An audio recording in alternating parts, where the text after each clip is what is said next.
अस्सलाम वालेकुम, welcome back. आज का लेक्चर है हमारा theory and law. Previous lecture में हमने साइंटिफिक मेथड को डिस्कस किया था, जिसके अंदर हमने डिफरेंट स्टेप्स जो हैं उनको स्टडी किया था। अब यहाँ पर देखिएगा, जब रिजल्ट्स को समराइज कर लिया जाता है उसके बाद जो हाइपोथेसिस होते हैं, अगर वो हाइपोथेसिस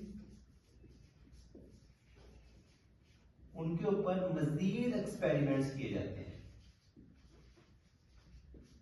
अगर वो हाइपोथेसिस जो है प्रूव रहे और डिसप्रूव ना हो तो क्या होता है, एक टाइम आता है ये थ्योरी बन जाती है।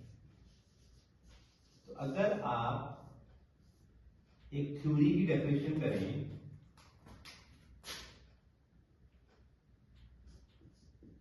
a hypothesis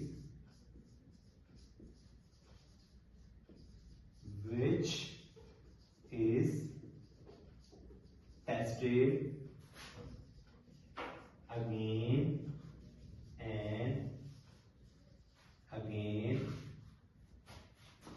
and never rejected or disproved, it become a theory। यानी कि वो हाइपोथेसिस जो कि टेस्टेड किए जाते हैं अगेन एंड अगेन और वो डिसप्रूव ना हो, ये क्या बन जाते हैं, ये थ्योरी बन जाते हैं। थ्योरी की एग्जांपल देखिएगा, ये पेपर में भी आएंगे, आप क्वेश्चन इंपॉर्टेंट है। थ्योरी की एग्जांपल देखिएगा, थ्योरी की एग्जांपल में आएगा सबसे पहले सेल थ्योरी। सेल थ्योरी और सेकंड नंबर पर आपके पास आएगी थ्योरी ऑफ नेचुरल सिलेक्शन। ये जी अंडरस्टैंड, ये है जी हमारे पास थ्योरी की डेफिनेशन। अब यहां पर देखिएगा, सेकंड आता है हमारे पास law.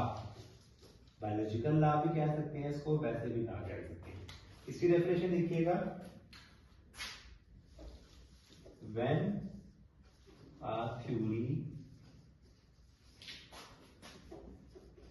tested, same as it theory की तरह डेफिनेशन होगी, again and again, it never rejected, it become a law।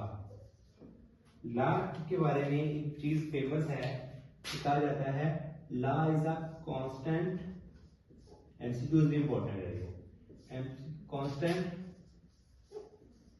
Factor of nature, जिसको तब्दील नहीं किया जा सकता। और लॉ की अगर एग्जांपल देखें तो बायोलॉजी के अंदर दो फेमस लॉ हैं, एक हम कहते हैं Hardy Weinberg theorem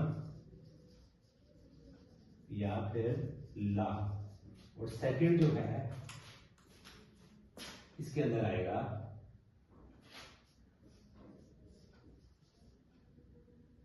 Mendel's law. Mendel's के दो लॉ थे, मेंडल्स लॉ जिसमें ये थे, इसको कहते हैं, जनरल नॉलेज के लिए बता रहा हूं, law of segregation, and the last one is law of independent assortment। Thank you ji.